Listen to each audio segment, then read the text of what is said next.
from the last week's podcast from the Tim Tebow clip, and Okay. and Well, that was last week's. yeah. Okay. So this is the mailbag message we got in. So I just listened to your podcast where you discussed the Tim Tebow and Sean Ryan interview. I fully agree with your take. I recently was confronted by someone who said, "How could I believe in a God who decrees child rape?" He referenced a book called Suffering and the Sovereignty of God by Mark Talbot. The book was edited by Justin Taylor and John Piper and had several endorsements from other prominent people. In that book, it quotes, "God brings about all things in accordance with his will." In other words, it isn't just that God manages to turn the evil aspects of our world to good for those who love him. It is rather that he himself brings about these evil aspects for his glory.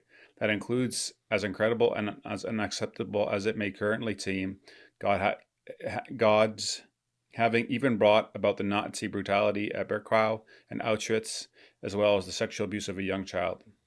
And then it quotes the book. He's like, "What can I say to that?" So I have my thoughts. You want to say anything? No. I mean, it's a brutal question, and I get it why it's rattling. But the Reform position doesn't say God commits or enjoys evil, only that nothing, not even the worst evils, fall outside his sovereign plan. And that's what Talbot and Piper, I think, mean. And the cross is the best picture of this. It's the worst crime in history, was at the same time in God's plan for our salvation.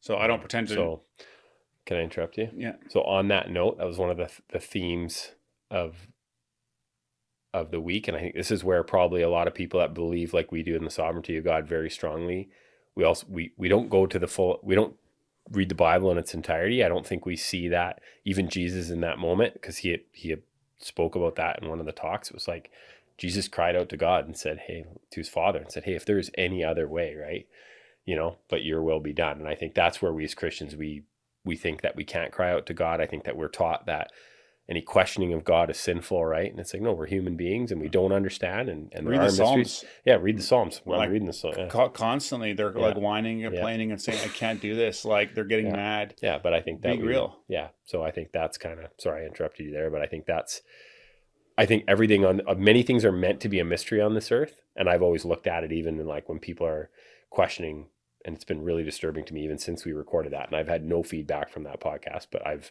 had conversations with other people that are at churches where they're telling me that sexual abuse is way more prevalent than I realized, which is super disturbing.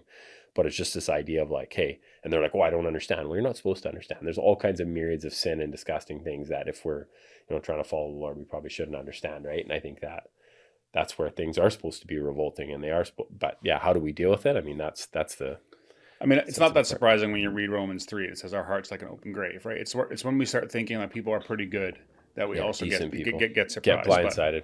Yeah, I mean, I don't pretend to know why God would allow something as evil as child abuse. What I do know is that he hates it and he will judge it, and that he offers healing and justice through Jesus.